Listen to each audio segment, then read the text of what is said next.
So last time we talked a little bit about Maelstrom Rome and how to create a character, but today we're going to get started in making one.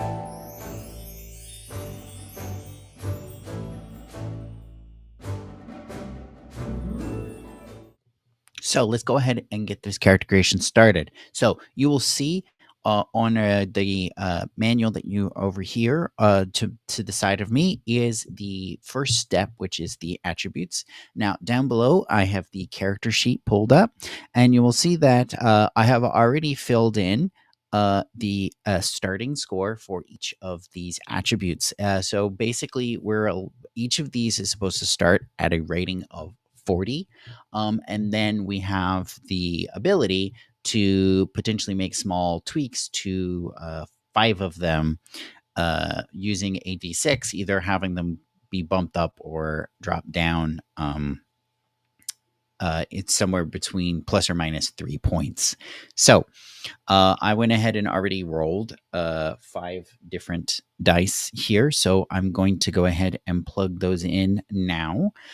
So I think what I'll do is I'll have missile skill be upgraded by +2. And then I have another +2, which I will put into endurance. I have a +1 that I'll put in perception. I have a -1 that I'll put into defense skill, I guess. So that would be 39. And then a -3. And I'll put that into persuasion. So that would be 37. Okay. So now that we have that all done, the next step is to determine our our family origin. So the first part of that being rolling the race, which race is essentially the nationality or origin culture of our character.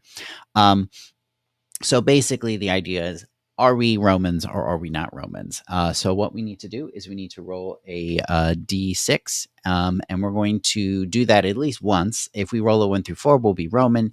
If we roll a 5 or 6, we'll be a foreigner, and then we need to determine the origin culture from there. So I rolled a 4, so that means that our character is Roman. So obviously, this means that these are people who are born as existing Roman citizens, whether in Rome itself or one of the provincial territories. It has long been the case that the Romans see themselves as superior, and as a matter of great pride to describe oneself as a Roman. Characters of this racial origin can be of any social class. So we have that will be the next thing, of course, that we need to determine. So for this, we'll need to roll a 2d6. And we are going to try to determine in this first column here whether we're a slave, freedman, citizen, a knight, or part of the equus class, or a patrician. So I rolled an 11, which means that we are a member of the Equites, or the Knights class. So it says here these were originally cavalrymen of the Roman kingdom, but over the years, as foreign cavalrymen have taken over on the battlefield role, the Equites became a social class above that of the common citizen, but below that of patricians. So the Knights are usually prosperous businessmen and imperial civil servants, and many of them own land in the rural districts. So we are in a sort of upper middle class, lower upper class sort of family is our origin. The next thing that we need to do is we need to have one or more characteristics. If you take a look at the table next to me, you'll see that a couple of those actually have numbers next to them. So like a 2 or a 3.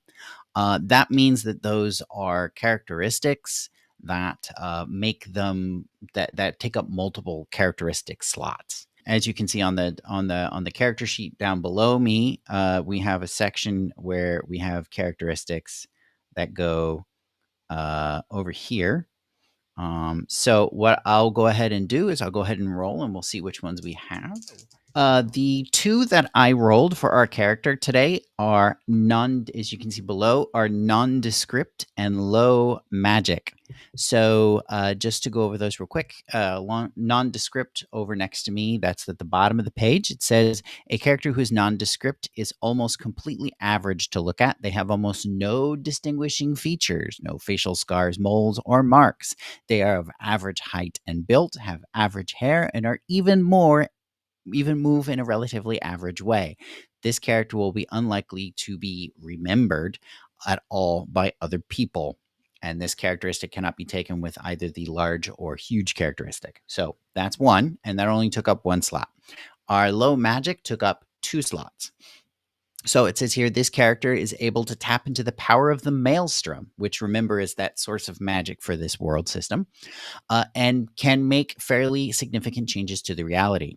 The character may acquire the magic ability to the maximum rank of 3, and they may choose to go into the Gotia or the Curse Cellar as their first living. So, in other words, we can, enter a magical profession.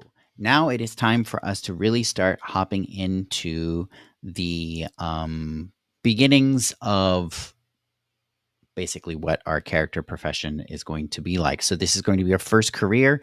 This is what happens when we're 13. So careers and livings and things are actually on the second page over here. So I'll go ahead and hop over here. So again, we're going to be starting at the age of 13. We're going to do a single roll to see what our character embarked into life with. So again, we do have the option of choosing to become a Goetia or a curse seller without rolling on the table. I'm thinking, however, that's probably not the case. So instead, I'm just going to roll on the Equites table. So again, we're going to be rolling a D100 to see what our profession is going to be. All right, I rolled a 14, which means that we are a horse trader. Here we have our horse trader. So it says here horse traders are well respected in the empire, supplying both riding horses to private citizens as well as restocking the auxiliary cavalry contingents. They procure horses from specialist breeders in the rural districts and herd them to where they can be sold. They are usually good judges of horse flesh and are also competent horsemen from their long hours spent moving herds of their precious stock across the open countryside. So it says here we have our duration of service is 3 years. So the first step that we need to do is we need to increase our years. So I'll just go ahead and put 16 there. So I remember we're supposed to be 16 years old. The next thing that we have to do is we have to increase our attributes. So I'll go ahead and roll those real quick, and then we'll add those in on the first page. Our perception went up to 47. Our persuasion went up by 10 points to 47 also. The agility score went up by a couple of points. I think 3, if I remember correctly. Yeah, to 43. And then I increased the knowledge score by +1 to 41. The next thing that we need to do is add 1 rank to each of the abilities that are listed here. So we have barter or horse lore and riding. So I will go ahead and put those over here. So we have, I guess barter would be better, especially if we end up not being a horse trader in our next thing. All right, so that sets that up. The next thing then we need to do is go ahead and so it says here the ranking may also grant the player money and or items and equipment that they may still have at the start of the game. This equipment may be automatically gained, or there may be a percentage chance of gaining it. A separate roll must be made for all items listed. So there's that. Yeah. So out of the resources, I ended up with 32 denarii, 1 riding horse, and 1 flagarum. All right. Then I need to roll on the appropriate random events table. So here is the physical random events table. So we need to roll another D100. And I rolled a 27, which fortunately is on this page. So 27 is right here. So it says here you work incredibly hard and impress the right people. Career opportunities may well rise from this in the future. Now or at the end of any future career, you can roll twice on the living exit table and choose either result, but you can only get this bonus once. So now it's time for us to go ahead and wrap up this section of our sort of life path, the events that we're going to be encountering by rolling to determine how this exit goes. So basically, what we'll do is we'll roll a D100. The first thing that could potentially happen is if we roll equal to or below the current age of our character, which in this case would be 16, then that we stop, and that's the number of terms that we have, and that's the end of the life path system. Or basically, we wrap up the last couple of steps we need to do, like the patron and everything else, and then we're ready to play. Um, if we roll anything else, if we roll above that age number, oh yeah, and with that age number also we have the option of like intentionally increasing or decreasing that number by 10. If we really want to add more terms, or we want our character to stop sooner rather than later, we can choose to do that as a player, basically increase or decrease those odds. Provided we roll above the character's age, then we would end up in one of these options here. Finally, our character, as you can see down below on the character sheet, there's only 6 slots, and that's because 6 terms is the maximum number of terms that our character can have at the beginning of the game. So we're not going to go beyond that point. We're not going to be running around as like 100. We're not going to be running around at like somehow manage to beat the odds and be running around at like the age 80 or something. Um, so anyway, I'm going to go ahead and roll my D100. And remember, we also have an extra roll because of an actual possible roll that we can use at some point in the future because of the event that we had this turn. But yeah, I'm going to go ahead and roll and see what we get. And I rolled an 86. So that means that we are going to be a charioteer. So here we go. So yeah, this will be our character's profession in the next step of the life path. Rather than bore you going through like every single step, I think what I'm going to do is I'm going to go ahead and wrap up the actual process of hopping through all of these. And then when we're done, I'll go ahead and share the whole list with you all. Alrighty, so I finished going through the life path. I ended up doing all 6 of the terms, so it's a good thing you didn't join me for that whole process. But just to hop through all of it real quick, as you can see on this down below me, we started off, just as a reminder, we started off as a horse trader. Then we became a charioteer for a term. We had a house fire, so unfortunately we lost all of our stuff except for our money. And then we became a magistrate. I guess our family pulled strings and we became a minor magistrate and did that for a term. However, we were unhappy with our career, so we ended up leveraging that in order to end up becoming a legionary officer. So we were a minor tribunate for a term. Returned in a triumph and became a priest as a member of the College of Pontifex. Um, Again, leveraging presumably our connections because that would be more of a patrician thing. But during the course of that, because we were looking at so many slates and stuff, apparently our vision started to weaken a bit. How fitting. And then we did for our final term, we were a patrician where we apparently did some studying of Stoicism. So if we hop up here to our stuff, you'll see that we have 1 rank in barter, writing, charioteering, acrobatics, law, leadership, religion, and intrigue. And then finally, we have 4 ranks in administration. So we are definitely a stylist pusher. um, for the other abilities that we have over here, we ended up with only increasing our attack, missile, and defense skill a little bit. So they're still in the 40s. Along with the speed, our character speed and agility. The big improvements were in knowledge, which is at 54, endurance at 54, perception at 50, Again, it was higher, but we lost some because of our vision issues. Will is at 60, persuasion at 66. Coming over here, we can put 4 ranks in any of these, or adding them into acquiring new ones. I think we're going to give ourselves some magic, but I think I'm only going to put 1 rank in that. I'm going to put another one into leadership, another one into law, and another one into barter. There we go. So that sets that all up. However, unfortunately, because we are, how old are we now?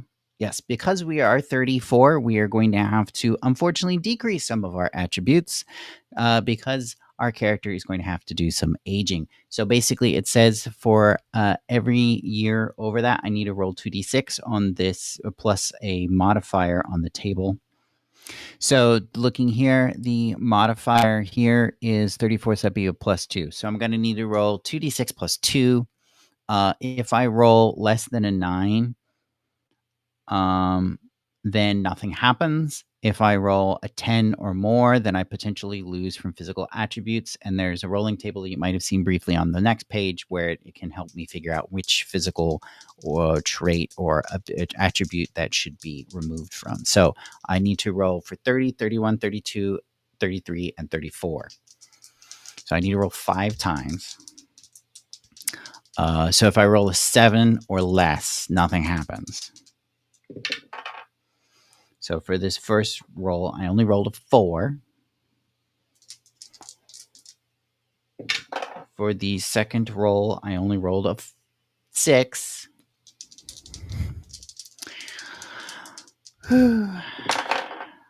Okay, for the next roll, I rolled an 8. So that would be 8 plus 2 is 10.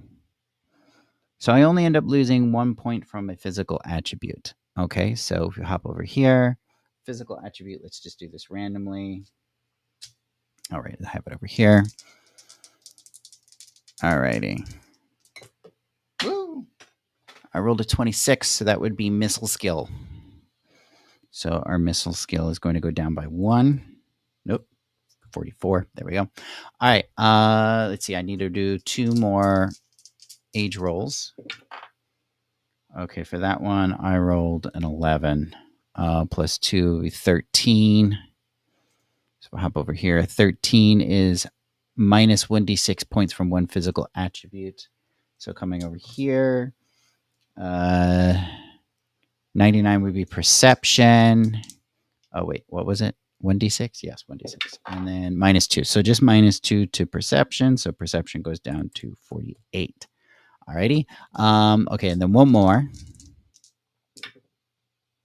And I rolled a 6. Sorry, a 7. So yeah, that doesn't do anything. Okay. So that handles our aging. And now we need a name. So we need a praenomen, a nomen, and a cognomen. So we have a rolling table here. Oh, the praenomen is, let's see, 68 would be Publius. Nomen is 91. So that would be Umbrius. Whoops, need to drag that over some. And then the cognomen is 89 would be Strabo. So just as a reminder for anyone who's not familiar, most Roman men would have had at least 3 names, or at least Roman names of high class would have had 3 names. So nomen is the praenomen is like the name that you is this name that's given to you. Normally, this would be a name passed on through the family. And what people in the name in your family would have called you. So, family members probably called me Publius. Publius might have been my character's father's name. The nomen is the clan name. So this would be Umbrius. So I'm from the clan Umbria. The Umbrii. I guess. And then the cognomen is the branch of the clan. So in this case, would be Strabo.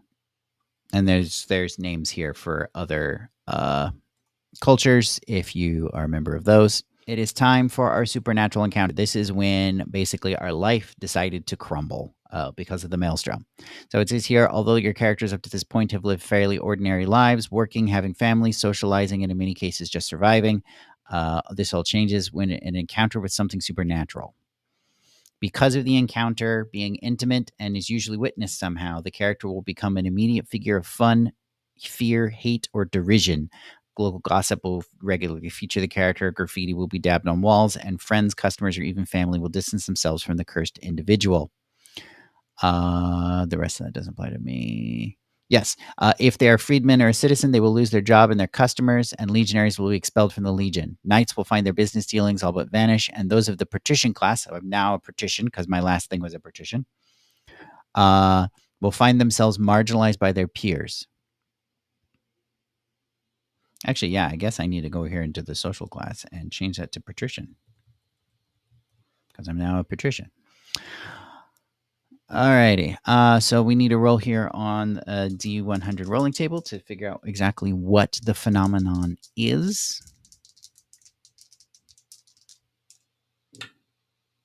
And I rolled a 100. Oh boy, roll 3 times and then combine the events into one. I'm going to do that real quick and then join you in a minute.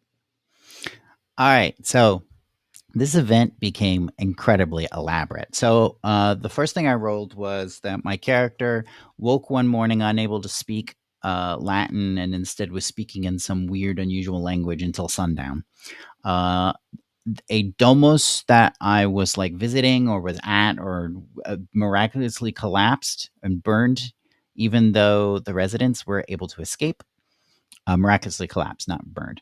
And then the third one was that a hooded figure emerged from the shadows and marked me on the forehead with an ashen finger. So I decided to combine all these together.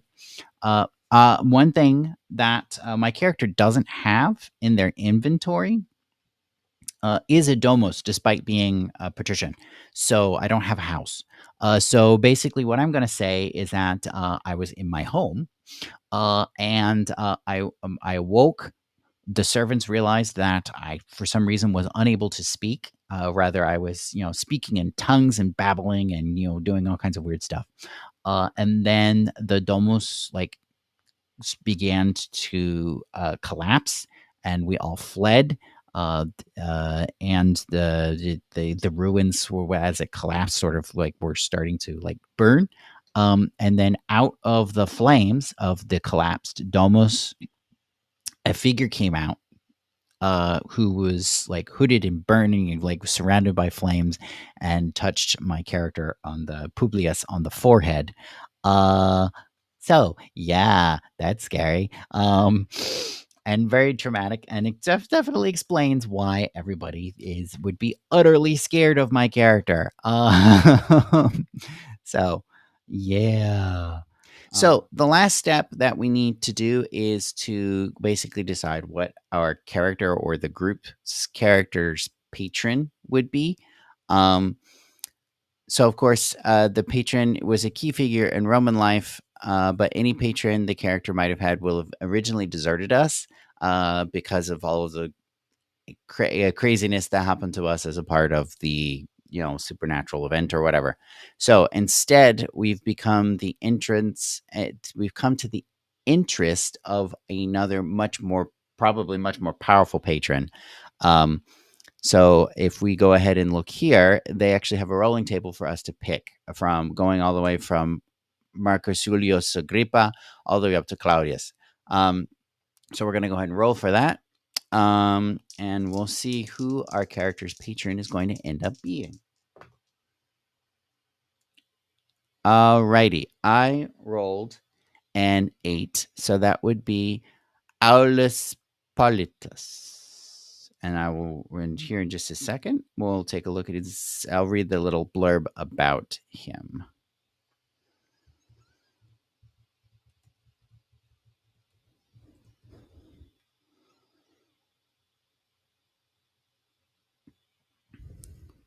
So,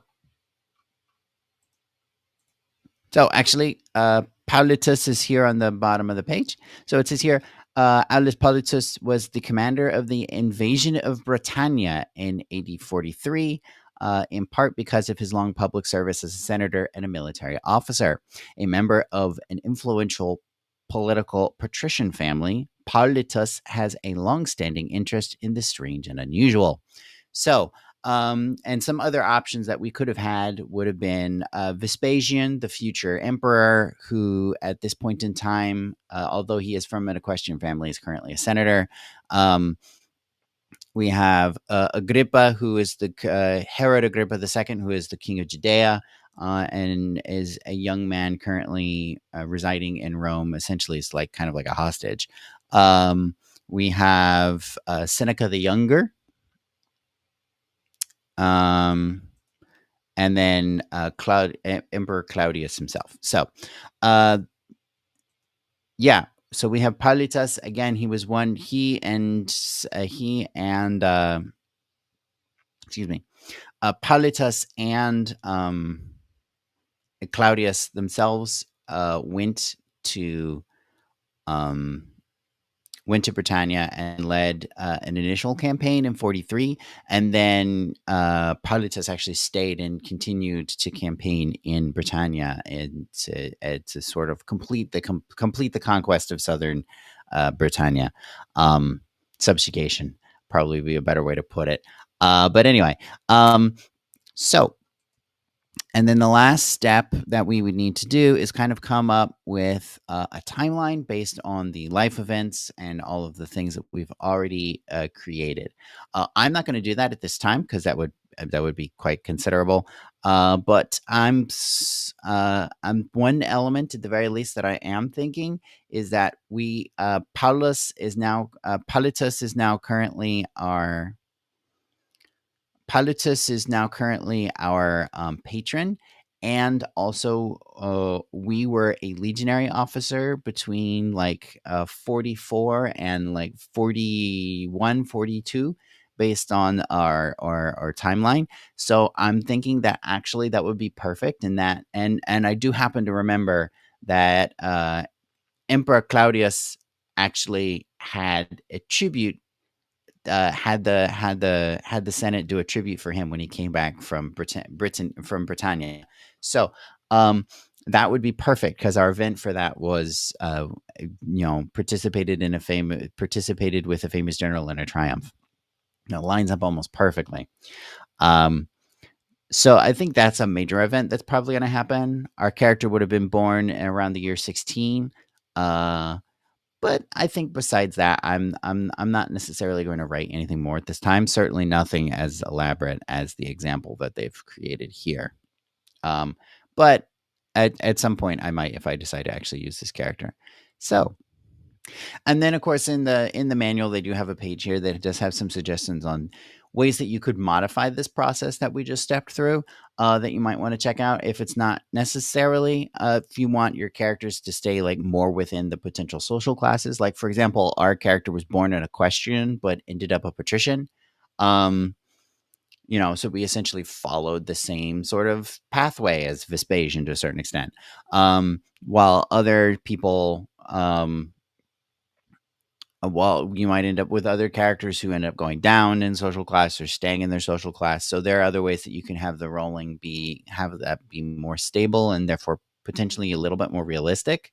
Um, or specify that, okay, we want all of our characters to be roughly the same age, so we're only going to do 3 terms instead of 6, max of 6, or whatever.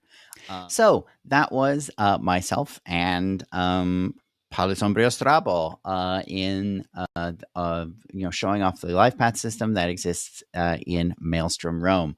Links to Maelstrom Rome can be found in the doobly doo down below.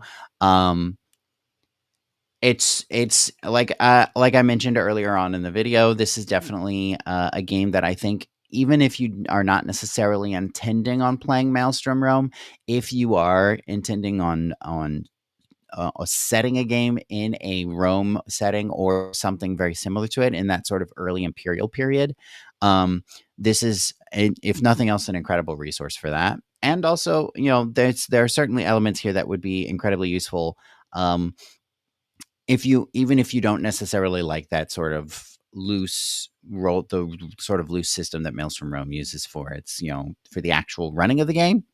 Um, the character creation system is definitely top notch. So, uh, thank you all for joining us again here today. Again, links will be found in the doobly-doo down below. Don't forget to like and rate your purchases wherever you may get them from, and support your creators. And have a good zone.